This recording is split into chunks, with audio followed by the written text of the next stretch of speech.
अस्मद्गुरुभ्यो नमः। अस्मत्परमगुरुभ्यो नमः। अस्मत्सर्वगुरुभ्यो नमः। श्रीमते रामानुजाय नमः। श्रीमान् वेङ्कटनाथार्यः कवितार्किककेसरी वेदान्ताचार्यवर्यो मे सन्निधत्तां सदा हृदि। गुरुभ्यः तद्गुरुभ्यश्च नमो वागमदिमहे वृणीमहे च तत्रार्यो दम्पती जगदाम्पति स्वशेषभूतेन मया स्वीयैः सर्वपरिच्छदैः विधातं प्रीतमात्मानं श्रीमान् प्रथमते स्वयं शुक्लाम्बरधरं विष्णुं शशिवर्णं चतुर्भुजं प्रसन्नवदनं ध्यायेत् सर्वविघ्नोपशान्तिये। यस्य द्विरदवक्त्राद्याः पारिषद्याः परशतं विघ्नन्ति सततं विश्वक्सेनं तमाश्रये। दिव्याकारं सर्वजाक्षं शङ्खचक्रगदाधरं मुकुन्दध्वारनिलयं विश्वक्सेनमुपास्महे। ज्ञानानन्दमयं देवं निर्मलं स्फटिकाकृतिम् आधारं सर्वविद्यानां हयग्रीवमुपास्महे। व्यासं वसिष्ठनप्तारं शक्तेः पौत्रमकल्मषं पराशरात्मजं वन्दे सुखदातं तपोनिधिं। व्यासाय विष्णुरूपाय व्यासरूपाय विष्णुवे नमो वै ब्रह्मनिधये वासिष्ठाय नमो नमः।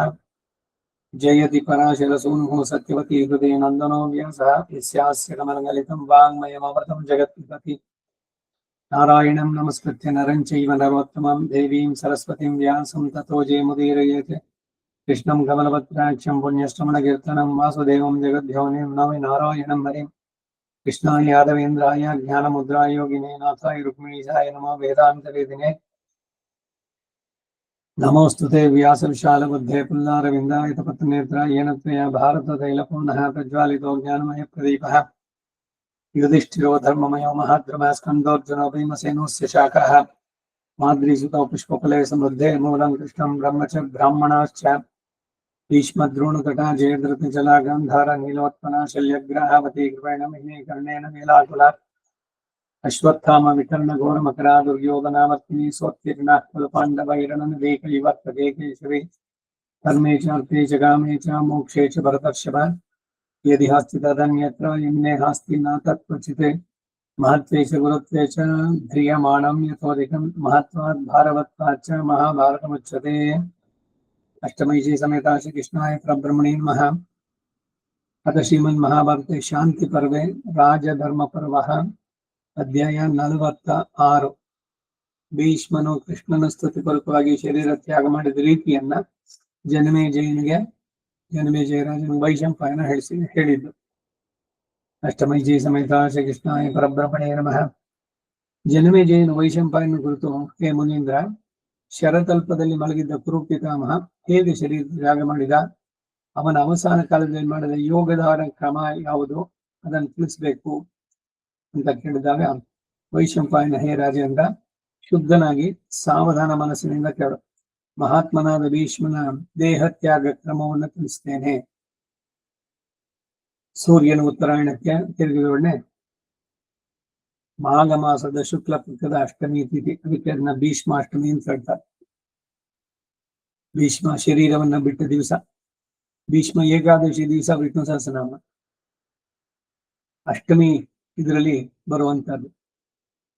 ಅವನು ಇದು ಏಕಾದಶಿ ಇದ್ರದನ್ನು ಹೇಳಿದ್ದು ಇದು ಬೇರೆ, ಇದು ಅಷ್ಟಮಿನದು. ಶುಕ್ಲ ಪಕ್ಷದ ಅಷ್ಟಮಿ ಪ್ರಜಾಪತಿ ದೇವಾತ್ಮಕನಾದ ಮೃಗಶಿರ ನಕ್ಷತ್ರದಲ್ಲಿ ಸೂರ್ಯನು ಆ ನಕ್ಷತ್ರದ ಮಧ್ಯ ದಿಶೆಯಲ್ಲಿರುವಾಗ ಭೀಷ್ಮನು ಸಮಾಧಿಯನ್ನು ಹಿಡಿದು ಮನಸ್ಸನ್ನು ಆತ್ಮದಲ್ಲಿ ಲೀನ ಮಾಡಿದ. ಅವನ ಸರ್ವ ಅವಯವಗಳಲ್ಲಿಯೂ ಬಾಣಗಳ ನಾಟಿದ್ದರಿಂದ ಆಗ ಅವನ ಸುತ್ತಲೂ ಕಿರಣಗಳನ್ನು ಪ್ರಸಿದ್ಧ ಸೂರ್ಯನಂತೆ ಮಹಾ ತೇಜಸ್ಸಿನಿಂದ ಜ್ವಲಿಸ್ತಾ ಇದ್ದ. ಆ ಕಾಲದಲ್ಲಿ ಅವನನ್ನ ಸುತ್ತಿ ಮುತ್ತಿ ವ್ಯಾಸ, ನಾರದ, ದೇವಶ್ರವಸ್ಸು, ದೇವಸ್ಥಾನ, ದ್ವಾತ್ಸ್ಯ, ಸುಮಂತು, ಅಶ್ಮಕ, ಜೈಮಿನಿ, ಪೈಲ, ಶಾಂಡಿಲ್ಯ, ದೇವಲ, ಮೈತ್ರೇಯ, ಅಸಿತ, ವಸಿಷ್ಠ, ವಿಶ್ವಾಮಿತ್ರ, ಆಗೀತ, ಲೋಮಶ, ಆತ್ರೇಯ, ಬೃಹಸ್ಪತಿ, ಶುಕ್ರ, ಚವನ, ಸನತ್ಕುಮಾರ, ಕಪಿಲ, ವಾಲ್ಮೀಕಿ, ತುಂಬುರು, ಕುರು, ಮೌದ್ಗಲ್ಯ, ಪರಶುರಾಮ, ತೃಣಬಿಂದು, ಪಿಪಲಾದ, ವಾಯು, ಸಂವರ್ತ, ಪುಲಹ, ಕಚ, ಕಾಶ್ಯಪ, ಪುಲಸ್ತ್ಯ, ಕ್ರತು, ದಕ್ಷ, ಪರಾಚರ, ಮರೀಚಿ, ಅಂಗಿರಸ್ಸು, ಕಾಶ್ಯ, ಗೌತಮ, ಗಾಲವಮುನಿ, ಧೌಮ್ಯ, ವಿಭಾಂಡಮುನಿ, ಮಾಂಡವ್ಯ, ಧೌಮ್ರ, ಕೃಷ್ಣಾನುಭೌತಿಕ, ಉಲೂಕ, ಮಾರ್ಕಂಡೇಯ, ಭಾಸ್ಕರಿ, ಪುರಾಣ, ಕೃಷ್ಣ, ಪರಮಧಾರ್ಮಿಕನಾದ ಸೂತ, ಇವರೇ ಮೊದಲಾಗಿ ಮಹಾತ್ಮನಾದ ಇನ್ನೂ ಅನೇಕ ಮಹರ್ಷಿಗಳು ಎಲ್ಲರೂ ಬಂದು ನೆರೆದಿದ್ರು. ನೋಡಿ, ಮಹಾನ್.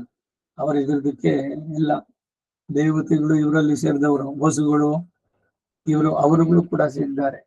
ಶಾಂತಿ, ದಾಂತಿ, ಶ್ರದ್ಧಾದಿ ಗುಣಪೂರ್ಣವಾದಂತಹ ಆ ಮುನಿ ಗಣಗಳಿಂದ ಪರಿವರ್ತನಾದ ಭೀಷ್ಮ, ಗ್ರಹ ಗಣಗಳಿಂದ ಪರಿವರ್ತನಾದ ಸಂಕರ್ಷಣದಂತೆ ಪರಿವರ್ತನಾದಂತ ಚಂದ್ರನಂತೆ ಶೋಭಿಸ್ತಾ ಇದ್ದ.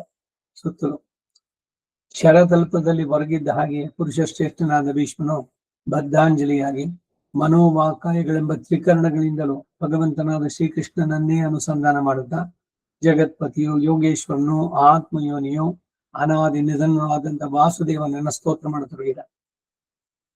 ಶ್ರೀಕೃಷ್ಣನನ್ನು ಆರಾಧಿಸುವ ಉದ್ದೇಶದಿಂದ ಸಂಗ್ರಹವಾಗಿಯೇ ವಿಸ್ತಾರವಾಗಿ ಹೇಳಬೇಕೆಂದಿರುವ ನನ್ನ ವಾಕ್ಯಗಳಿಗೆ ಆ ಭಗವಂತನು ಸಂತೋಷಿಸಲಿ.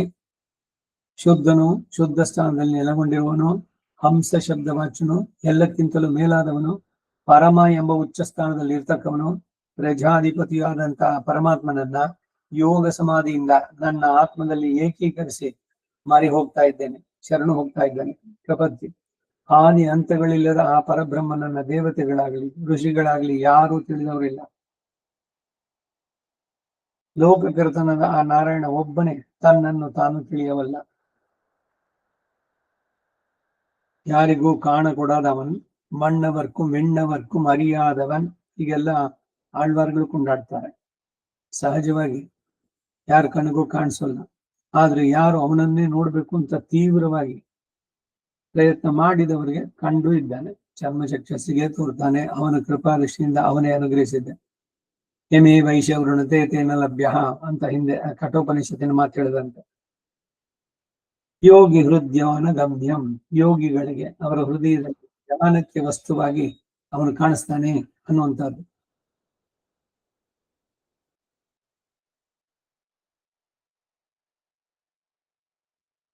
ದೇವತೆಗಳು, ದೇವರ್ಷಿಗಳು, ಸಿದ್ಧರು, ಇನ್ನು ಬೇರೆ ಎಲ್ಲ ಶ್ರೇಷ್ಠರು, ಮಹೋರಗರು ದುಃಖೋತ್ತಾರಕನಾದಂತ ಅವನ ಸ್ವರೂಪವನ್ನ ಆ ನಾರಾಯಣನಿಂದಲೇ ಅಲ್ಪ ಸ್ವಲ್ಪವಾಗಿ ಕೇಳಿ ತಿಳಿದಿದ್ದಾರೆ. ಆದರೆ ಅವನು ಯಾರು, ಎಲ್ಲಿಂದ ಬಂದ, ಅವನ ಮಹಿ ಎಂತಹದ್ದು ಎಂಬುದನ್ನು ಯಾರೂ ತಿಳಿದಿಲ್ಲ.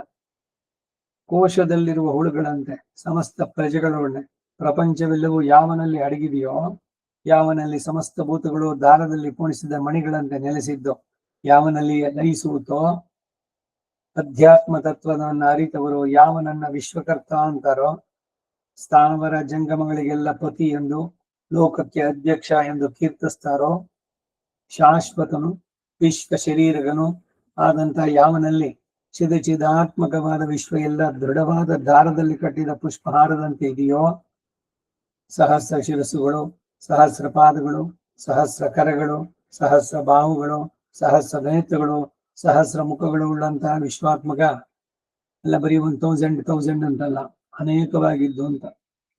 ಅವನ್ ಪ್ಲಸ್ ಇನ್ಫಿನಿಟಿವ್. ಆ ಶ್ರೀಮನ್ ನಾರಾಯಣನೇ ಎಂದು, ಅವನೇ ಲೋಕಕ್ಕೆ ಪರಮಗತಿ ಎಂದು ತತ್ವಜ್ಞರು ಹೇಳ್ತಾರೆ. ತತ್ವ ಅಂದ್ರೆ ಇದೆ, ಪರತತ್ವವನ್ನು ತಿಳಿದವರು ತತ್ವಜ್ಞರು. ಈಗ ದೇಶಿಕರ ರಹಸ್ಯ ಇದರಲ್ಲಿ ತತ್ವ ರತ್ನಾವಳಿ ಹೃದಯ, ರಹಸ್ಯ ರತ್ನಾವಳಿ ಹೃದಯ, ತತ್ವ ಸಂದೇಶ, ರಹಸ್ಯ ಸಂದೇಶ, ತತ್ವ ನವನೀತ, ಈ ಕೃತಿಗಳಲ್ಲೆಲ್ಲ ಇದನ್ನೇ ನಿಷ್ಕರ್ಷೆ ಮಾಡಿರುವಂತ. ಅವನು ಅಣುವಿಗಿಂತಲೂ ಅಣೋರಣೀಯಾನ್ ಮಹತೋ ಮಹೀಯಾನ್, ಅಣುವಿಲ್ ಅಣುವುಂ ಅಹಲಿಲ್ ಅಹಲುಂ, ಮಹತ್ತಿಗಿಂತಲೂ ಮಹತ್ತಾದವನು, ಎಲ್ಲ ಭಾರ ವಸ್ತುಗಳಿಗಿಂತಲೂ ಅತ್ಯಂತ ಭಾರ ಉಳ್ಳವನು, ಉತ್ತಮವಾದವುಗಳಿಗಿಂತಲೂ ಉತ್ತಮವನು, ಅದಕ್ಕೆ ಅವನು ಪುರುಷೋತ್ತಮ. ವಾಕುಗಳು, ಅನುವಾಕುಗಳು, ಮಂತ್ರಗಳು ಮತ್ತು ಬ್ರಾಹ್ಮಣಗಳು, ಉಪನಿಷತ್ತುಗಳು, ನಿಷತ್ತುಗಳು ಮತ್ತು ಉಪನಿಷತ್ತುಗಳು ಅಂದ್ರೆ ವಿಧಿಗಳು ಮತ್ತು ವೇದಾಂತ, ಇವುಗಳೊಳಗೆ ಯಾವನು ಸತ್ಯಕರ್ಮ ಎಂದು, ಸತ್ಯ ಪ್ರತಿಪಾದಕಗಳಾದ ಸಾಮಗಳಲ್ಲಿ ಸತ್ಯ ಸ್ವರೂಪ ಎಂದು ಹೇಳಲ್ಪಡ್ತಾನೋ ಅವನೇ ವಾಸುದೇವ. ಸಂಕರ್ಷಣ, ಪ್ರದ್ಯುಮ್ನ, ಅನಿರುದ್ಧ ಎಂಬ 4 ರೂಪಗಳಿಂದ ಕೂಡಿ ವ್ಯೂಹ ರೂಪಿ ಎಂದು ಕರೆಯುವಂತವನು. ಅದೇ 4 ದಿವ್ಯ ನಾಮಗಳಿಂದ ಕೀರ್ತಿಸಲ್ಪಡ್ತಾನೆ. ಅವನೇ ಉಪಾಸಕರ ಹೃದಯದಲ್ಲಿ ನೆಲೆ ನಿಂತು ಅವರನ್ನು ಉದ್ಧರಿಸ್ತಾ ಇದ್ದಾನೆ. ಅಂತಹ ಭಗವಂತನಿಗೆ ನಮಸ್ಕಾರ. ತಪಸ್ಸೆಂಬುದು ಯಾವಾಗಲೂ ಯಾವನಿಗಾಗಿಯೇ ಸಲ್ಲಿಸಲ್ಪಡುತ್ತೋ, ಆ ತಪಸ್ಸು ಯಾವನ ಅಂಗಗಳಲ್ಲಿಯೇ ನೆಲೆಗೊಂಡಿದೆಯೋ, ಯಾವನು ಸರ್ವಾತ್ಮಕನೋ, ಸರ್ವವ್ಯಾಪಿಯೋ, ಸರ್ವಜ್ಞನೋ, ಸರ್ವಕರ್ತನೂ ಆಗಿದ್ದಾನೋ ಅವನಿಗೆ ನಮಸ್ಕಾರ.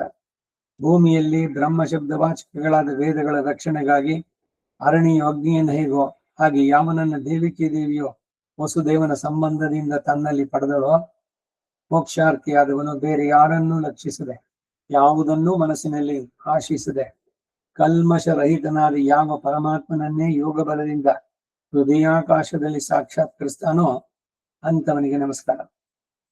ಇತರರಿಂದ ತಿಳಿಯುವುದಕ್ಕಾಗಲಿ ಊಹಿಸೋದಕ್ಕಾಗಲಿ ಅಸಾಧ್ಯನಾಗಿ ಸರ್ವವ್ಯಾಪಿಯಾಗಿ ಇಂದ್ರ ವಾಯುಗಳಿಗಿಂತಲೂ ಅತಿಶಯವಾದ ಕರ್ಮಗಳುಳ್ಳವನಾಗಿ ಸೂರ್ಯಾಗ್ನಿಗಳಿಗಿಂತಲೂ ಮೇಲಾದ ತೇಜಸ್ಸುಳ್ಳಂತಹ ಪರಮಾತ್ಮನನ್ನ ವಂದಿಸುತ್ತೇನೆ. ಬುದ್ಧಿ ಇಂದ್ರಿಯಗಳಿಗೆ ಗೋಚರಿಸದವನು, ಇಂದ್ರಿಯಗಳಿಗೆ ಅತೀತನಾದವನು, ಗುಣಾತೀತ, ಹೀಗೆ ಪ್ರಜಾಪಾಲಕನು ಆದಂತಹ ಆ ನಾರಾಯಣನನ್ನ ನಾನು ಶರಣು ಹೋಗ್ತೇನೆ. ಪುರಾಣಗಳಲ್ಲಿ ಪುರುಷ ಎಂದು, ಸರ್ವವ್ಯಾಪಕ, ಸೃಷ್ಟಿ ಆದಿಯಲ್ಲಿ ಬ್ರಹ್ಮ ಎಂದು, ಪ್ರಳಯದಲ್ಲಿ ಸಂಕರ್ಷಣ ಎಂದು ಕೀರ್ತಿಸುವನು ಸರ್ವೋಪಾಸ್ಯನೂ ಆದಂತಹ ಭಗವಂತನನ್ನ ನಾನು ಶರಣು ಹೋಗ್ತೇನೆ. ಒಬ್ಬನೇ ಆಗಿ ಅನೇಕ ರೂಪಗಳಿಂದ ಅವತರಿಸುವವನು, ಅದೋಕ್ಷದನು, ಇಂದ್ರಿಯಗಳಿಗೆ ಅಗೋಚರನು, ಸರ್ವಾಭೀಷ್ಟ ಪ್ರದನು ಆದ ಯಾವನನ್ನ ಭಕ್ತರು ಅನನ್ಯಾಸಕ್ತರಾಗಿ, ಬೇರೆ ಆಸಕ್ತಿ ಇನ್ಯಾವುದೆಲ್ಲ ಬಿಟ್ಟು ಅವನಲ್ಲಿಯೇ ಆಸಕ್ತರಾಗಿರೋ, ಅನನ್ಯಾಸಕ್ತರಾಗಿ ಕರ್ಮನಿಷ್ಠೆಯಿಂದ ಆರಾಧಿಸ್ತಾರೋ, ಸತ್ಯನು, ಓಂಕಾರ ಎಂಬ ಏಕಾಕ್ಷರ ಸ್ವರೂಪನು, ಸದಸತ್ತುಗಳಿಗಿಂತಲೂ ಪರನು, ಬ್ರಹ್ಮನು, ಆದಿ ಮಧ್ಯ ಅಂತ್ಯಗಳಿಲ್ಲದವನು ಆದಂತ ಯಾವನನ್ನ ದೇವತೆಗಳಾಗಲಿ ಋಷಿಗಳಾಗಲಿ ನಿಜ ಸ್ಥಿತಿಯಿಂದ ತಿಳಿಯದ ಹಲರು ಅಂತಹ ಭಗವಂತನನ್ನ ನಾನು ವಂದಿಸುತ್ತೇನೆ. ದೇವಾಸುರ ಸಿದ್ಧ ಗಂಧರ್ವ ಮಹೋರಗಾದಿಗಳು ಮಹರ್ಷಿಗಳು ಸುಖಗಳಿಗೆಲ್ಲ ಭೇಷಜ ಎನಿಸಿದ ಯಾವನನ್ನ ಸದಾ ಅರ್ಚಿಸ್ತಾರೋ, ಆದಿ ಅಂತ್ಯಗಳಿಲ್ಲದವನು, ದೇವದೇವನು, ಸನಾತನನು, ಅದೃಶ್ಯನು, ತನಗೆ ತಾನೇ ಕಾರಣಭೂತ, ಅವನಿಗೆ ಇನ್ನೊಂದು ಕಾರಣ ಇಲ್ಲ, ಪ್ರಭು, ಸರ್ವಾರಾಧ್ಯನು ಆದಂತಹ ಆ ಶ್ರೀಹರಿಯನ್ನ ನಾನು ಮರೆ ಹೋಗುತ್ತೇನೆ. ಭೀಷ್ಮರು ಪ್ರಾರ್ಥನೆ ಮಾಡ್ತಾ ಇದ್ದಾರೆ. ಬಹಳ ಪ್ರಸಿದ್ಧ ಭೀಷ್ಮ ಸ್ತವರಾಜ ಅಂತ ಇದೆ. ಅದಿತಿ ದೇವಿಯು ದೈತ್ಯ ನಾಶಕ್ಕಾಗಿ ತನ್ನ ಉದರದಲ್ಲಿ ಬರಿಸಿದ ಸುವರ್ಣ ವರ್ಣವುಳ್ಳ ಯಾವ ಒಂದೇ ಗರ್ಭವು 12 ಭಾಗಗಳಾಗಿ ಜನಿಸಿದೋ, ದ್ವಾದಶಾದಿತ್ಯರು ಅಂತಹ ಸೂರ್ಯ ಸ್ವರೂಪದಿಂದ ಬೆಳಗುವ ಭಗವಂತನಿಗೆ ನಮಸ್ಕಾರ.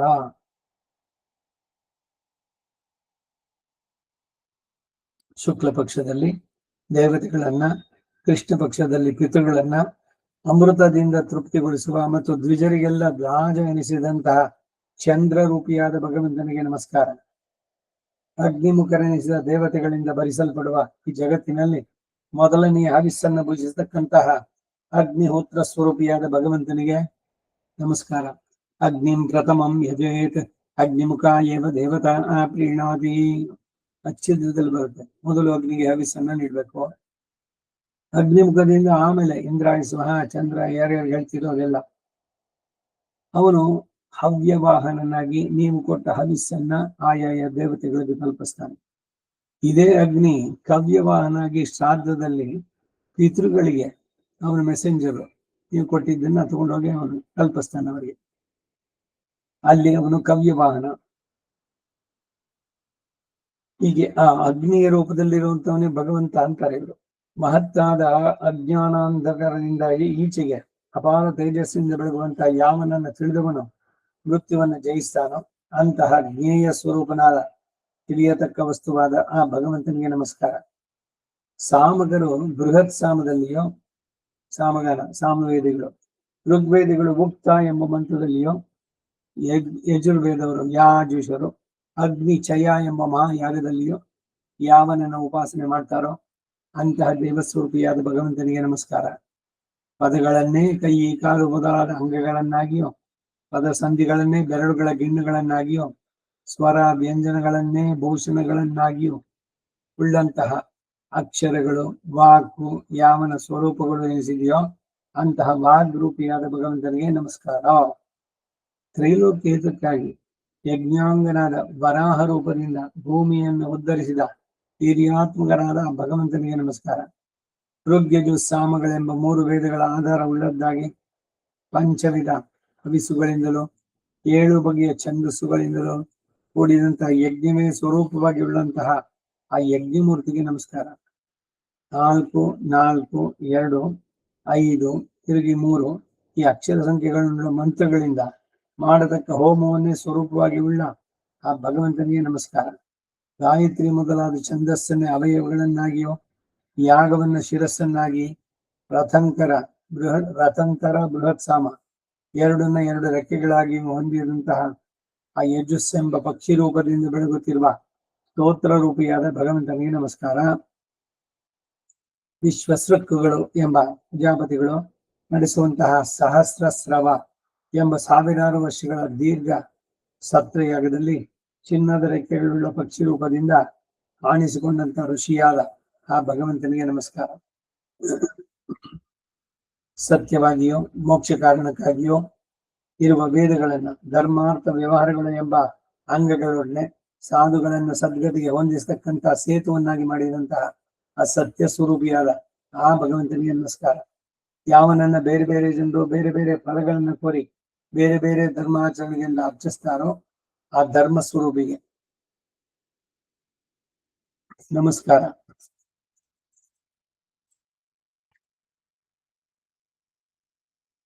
ಆಶ್ರಾವಯ ಅಸ್ತು ಶ್ರೌಷಟ್ ಯಜ ಯೇ ಯಜಾಮಹೇ ವಷಟ್ ಎಂದು ಕ್ರಮವಾಗಿ ಹೋಮ ಮಂತ್ರಾಕ್ಷರಗಳು ಅನ್ನೋದನ್ನು ತಿಳಿಬೇಕು ಅಂತ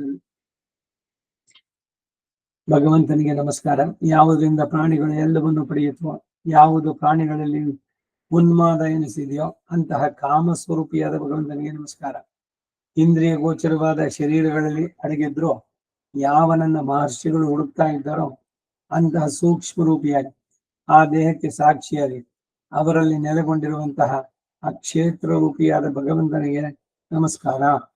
5 ಕರ್ಮೇಂದ್ರಿಯಗಳು, 5 ಜ್ಞಾನೇಂದ್ರಿಯಗಳು, ಮನಸ್ಸು, ಪಂಚಭೂತಗಳೆಂಬ ಈ 16ರಿಂದ ಆವರಿಸಲ್ಪಟ್ಟಿದ್ರು ವಿಕಾರರಹಿತನಾಗಿ 17ನೆಯದಾದಂತಹ ಜ್ಞಾನ ರೂಪದಿಂದ ಇದ್ದಾನೆ ಎಂದು ಸಾಂಖ್ಯರು ಯಾವನನ್ನು ಹೇಳ್ತಾರೋ ಆ ಸಾಂಖ್ಯ ರೂಪಿಯಾದ ಭಗವಂತನಿಗೂ ನಮಸ್ಕಾರ.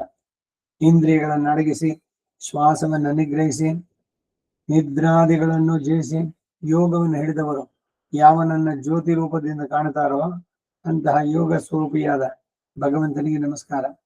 ಸರ್ವಸಂಗ ಪರಿತ್ಯಾಗ ಮಾಡಿ ಶಾಂತರಾಗಿ ಪುಣ್ಯ ಪಾಪ ಕರ್ಮಗಳ ಫಲವೆಲ್ಲ ತೀರಿದ ಮೇಲೆ ಪುನರ್ಜನ್ಮ ಭಯ ಇಲ್ಲದ ಮುಕ್ತನು ಯಾವನನ್ನು ಸೇರ್ತಾನೋ ಮೋಕ್ಷ ರೂಪಿಯಾದ ಆ ಭಗವಂತನಿಗೆ ನಮಸ್ಕಾರ. ಯಾವನಿಗೆ ಅಗ್ನಿಯ ಮುಖವು, ಸ್ವರ್ಗವೇ ಶಿರಸ್ಸು, ಆಕಾಶವೇ ನಾಭಿ, ಭೂಮಿಯೇ ಪಾದಗಳು, ಸೂರ್ಯನೇ ಕಣ್ಣು, ದಿಕ್ಕುಗಳೇ ಕಿವಿಗಳು, ಜಗತ್ ಸ್ವರೂಪಿಯಾದ ಆ ಭಗವಂತನಿಗೆ ನಮಸ್ಕಾರ. ಮಾಸ, ಋತು, ಅಯನ, ಸಂವತ್ಸರ ಎಂಬ ಅನೇಕ ಅಂಶಗಳಿಂದ ಯುಗಗಳಲ್ಲಿ ಅವತರಿಸುತ್ತಾ ಸೃಷ್ಟಿ ಪ್ರಳಯ ಕಾರಣ ಎನಿಸಿದಂತಹ ಆ ಕಾಲರೂಪಿಯಾದ ಭಗವಂತನಿಗೆ ನಮಸ್ಕಾರ.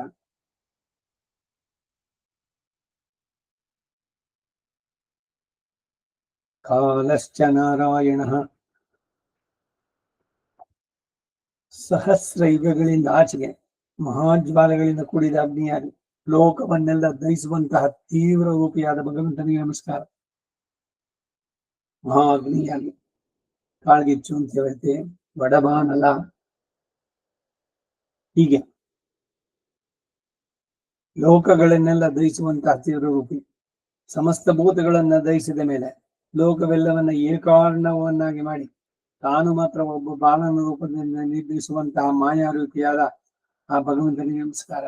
ಅಲಮಾಮರತ್ತು ನಿಲಮೇಲ್ ஒரு ಬಾಲಗನಾಯ್ ஞோலம் 7 ಮುಂಡಾನ್ ಚತುಸ್ಸಮುದ್ರಗಳ ಮಧ್ಯ ಜಲದಲ್ಲಿ ಸಹಸ್ರ ಶಿರಸ್ಸುಗಳೊಡನೆ ಅಪರಿಮೇಯವಾದ ದೇಹದಿಂದ ಪುರುಷ ರೂಪದಲ್ಲಿ ಯೋಗ ನಿದ್ದೆಯಿಂದಿರುವಂತಹ ಭಗವಂತನಿಗೆ ನಮಸ್ಕಾರ. ಲೋಕಕ್ಕೆಲ್ಲ ಆಶ್ರಯನಾದಂತಹ ತಾವರೆ ಹೂವನ್ನ ನಾಭಿಯಲ್ಲಿ ಉಳ್ಳವನಾಗಿ ಪದ್ಮನಾಭ ತಾನು ಜನ್ಮರಹಿತನಾಗಿರುವ ಪದ್ಮಸ್ವರೂಪಿಯಾದ ಆತನಿಗೆ ನಮಸ್ಕಾರ. ಯಾವನ ಕೈಗಳಲ್ಲಿ ಮೇಘಗಳು, ದೇಹದ ಕೀಲುಗಳಲ್ಲಿ ನದಿಗಳು, ಉದರದಲ್ಲಿ 4 ಸಮುದ್ರವು ಅಡಗಿದೆಯೋ ಜಲ ಸ್ವರೂಪನಾದ ಆ ಭಗವಂತನಿಗೆ ನಮಸ್ಕಾರ. ಯಾವನಿಂದ ಸೃಷ್ಟಿ ಸ್ಥಿತಿ ಪ್ರಳಯಗಳು ಎಂಬ ಕಾರ್ಯಗಳೆಲ್ಲ ನಡೆಯುವುದು ಕೊನೆಗೆ ಎಲ್ಲವೂ ಅವನಲ್ಲಿಯೇ ಲಯವಾಗುತ್ತೋ ಅಂತಹ ಕಾರಣರೂಪಿಯಾದ ಭಗವಂತನಿಗೆ ನಮಸ್ಕಾರ. ರಾತ್ರಿಯಲ್ಲಿ ನಿದ್ರಿಸದೆ ತ್ಯಾಗರೂಪರಾಗಿ ಹಗಲಲ್ಲಿ ಸಂಗರಹಿತವಾದ ಕರ್ತನಾಗಿ ಇಷ್ಟಾನಿಷ್ಟಗಳೆರಡಕ್ಕೂ ಕೇವಲ ಸಾಕ್ಷೀಭೂತನಾಗಿ ನೋಡುತ್ತಿರುವಂತಹ ಆತ್ಮರೂಪಿಯಾದ ಆ ಪರಮಾತ್ಮನಿಗೆ ನಮಸ್ಕಾರ.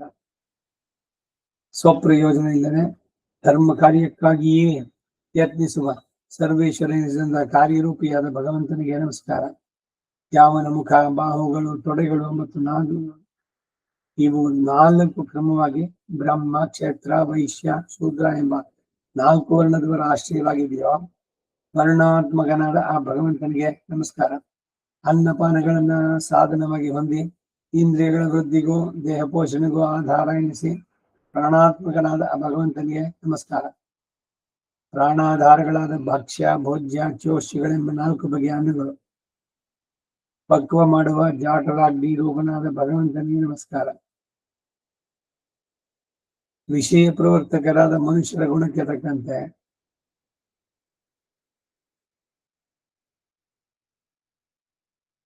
ಅಮಾನುಷವಾಗಿ ಏನನ್ಬೇಕಾದ್ರೆ ನಡೆಸಬಲ್ಲ. ಮನುಷ್ಯರ ಗುಣಕ್ಕೆ ತಕ್ಕಂತೆ ಎಲ್ಲ ಗುಣಗಳಿಂದ ತಾನೆ ನಮ್ಗೆ ಒಂದ್ಸಲಿ ಸಾತ್ವಿಕ ಗುಣ ವೃದ್ಧಿ ಆದ್ರೆ ರಾಜಸ ತಾಮಸ ಗುಣಗಳು ಅದಕ್ಕೆ ಇದಾಗಿ ಬರುವಂತಹದ್ದು. ಅದಕ್ಕೆ ಅನುಗುಣವಾಗಿ ಆಯಾ ವಿಷಯಗಳನ್ನು ಹೊಂದಿಸತಕ್ಕಂತ ಗೋತ್ರ ಸ್ವರೂಪಿಯಾದ ಭಗವಂತನಿಗೆ ನಮಸ್ಕಾರ. ಇಷ್ಟು ಅಂತ ನಿರ್ಲಯಿಸಾದ ಶರೀರ ಉಳ್ಳವನಾಗಿ ಸಮಸ್ತವನ್ನು ವಿಷಯೀಕರಿಸತಕ್ಕಂತಹ ಬುದ್ಧಿ ಇಂದ್ರಿಯಗಳನ್ನುಳ್ಳವನಾಗಿ ಅನಂತ ಪರಿಮಾಣ ಉಳ್ಳವನಾಗಿ ಇರುವಂತಹ ದಿವ್ಯ ಸ್ವರೂಪ ಉಳ್ಳಂತಹ ಭಗವಂತನಿಗೆ ನಮಸ್ಕಾರ. ಆದಿ ಮಧ್ಯಾಂತರಹಿತ ಏನನ್ನು ಹೇಳಿದ್ರು ಅದಕ್ಕೆ ನೈಯತಿ ಅನ್ನೋದಕ್ಕೆ ಅರ್ಥ ನಾವು ಮಾಡೋದು ಅಷ್ಟೇ ಅಲ್ಲ, ಅದಲ್ಲ ಅಂತಲ್ಲ. ಅವರ ಅದ್ವೈತದವರು ನೈಯತಿ ಅಂದ್ರೆ ನೈಯತಿ ಅದಲ್ಲ ಅಂತಾರೆ. ನಾವು ಹೇಳೋದು ಅಷ್ಟೇ ಅಲ್ಲ, ಇನ್ನು ಅದಕ್ಕಿಂತ ಇನ್ನೂ ಹೆಚ್ಚಾಗಿರಬಲ್ಲ ಅನ್ನೋದನ್ನು ತಿಳಿಸುವಂತದ್ದು. ಕಾಲಕ್ಕಿಂತಲೂ ಯಜ್ಞಕ್ಕಿಂತಲೂ ಕಾರ್ಯ ಕಾರಣಗಳಿಗಿಂತಲೂ ಪರನಾಗಿ ತನಗೆ ಬೇರೆ ಕಾರಣ ಇಲ್ಲದವನಾಗಿ ಉಲಹುಕ್ಕೋರ್ ತನಿಯಪ್ಪಂತನ್ನೇ, ಅವನಿಗೆ ಇನ್ನೊಬ್ಬ ಇಲ್ಲ, ಕೇಳೋರಿಲ್ಲ, ಇಲ್ಲ ಅವನೇ ಫೈನಲ್. ಅಜಾಯಮಾನೋ ಬಹುಧಾ ವಿಜಾಯತೆ ಅಂತ ಹೇಳ್ದಂಗೆ ಈಗ ಹೇಳ್ತಾ ಇರೋ ಒಂದೊಂದೊಂದೊಂದು ಮಾತುಗೂ ಶ್ಲೋಕಗಳು ಇದೆ ಈ ಭೀಷ್ಮ ಸ್ತವರಾಜದಲ್ಲಿ. ಪಂಚರತ್ನಾನಿ ಭಾರತೆ ಅಂತ 5 ರತ್ನಗಳು ಮಹಾಭಾರತದಲ್ಲಿ. ಅದರಲ್ಲಿ ಭೀಷ್ಮ ಸ್ತವರಾಜ ಅನ್ನೋದು ಕೂಡ, ಸ್ತವ ಅಂದ್ರೆ ಸ್ತೋತ್ರ, ಸ್ತವರಾಜ ಸ್ತೋತ್ರಗಳಿಗೆಲ್ಲ ರಾಜ. ಇದು ಯಾಮನಾಚಾರ್ಯ ಬರೆದ ಸ್ತೋತ್ರ ರತ್ನ, ಅದು ಇದು ಸ್ತೋತ್ರ ರಾಜ. ಆ ರೀತಿಯಲ್ಲಿ ಆ ಭಗವಂತನಿಗೆ ನಮಸ್ಕಾರ. ಇನ್ನು ಸ್ತವ ಇದ್ರದ್ದು ಮುಂದುವರಿತಾ ಇದೆ, ಈ ಜಾಗದಲ್ಲೇ ನಿಲ್ಲಿಸ್ಕೊಂಡಿರೋಣ. ಕವಿತಾರ್ಕಿಕ ಸಿಂಹಾಯ ಕಲ್ಯಾಣ ಗುಣಶಾಲಿನೆ ಶ್ರೀಮತಿ ವೆಂಕಟೇಶಾಯ ವೇದಾಂತ ಗುರವೇ ನಮಃ. ವಾದಿದ್ವಿಪ ಶಿರೋಭಂಗ ಪಂಚಾನ್ನ ಪರಾಕ್ರಮ ಶ್ರೀಮಾನ್ ವೆಂಕಟನಾಥಾರ್ಯ ಸ್ಥಿರಂ ವಿಜಯತಾಂಬುವಿ. ನಾಳೆ ದಿವಸ ಗ್ರಹಣದ ಪ್ರಯುಕ್ತ ನಾಳೆ ಕ್ಲಾಸ್ ಇರೋಲ್ಲ, ನಾಡಿದ್ದು ಸೇರೋಣ ಮತ್ತೆ. ಕವಿತಾರ್ಕಿಕ ಸಿಂಹಾಯ ಕಲ್ಯಾಣ ಗುಣಶಾಲಿನೆ ಶ್ರೀಮತಿ ವೆಂಕಟೇಶಾಯ ವೇದಾಂತ ಗುರವೇ ನಮಃ. ವಾದಿದ್ವಿಪ ಶಿರೋಭಂಗ ಪಂಚಾನ್ನ ಪರಾಕ್ರಮ ಶ್ರೀಮಾನ್ ವೆಂಕಟನಾಥಾರ್ಯ ಸ್ಥಿರಂ ವಿಜಯತಾಂಬುವಿ. ಶ್ರೀಮತೆ ನಿಗಮಾಂತ ಮಹಾದೇಶಿಕಾಯ ನಮಃ. ಸರ್ವಂ ಶ್ರೀ ವಾಸುದೇವಾರ್ಪಣಮಸ್ತು.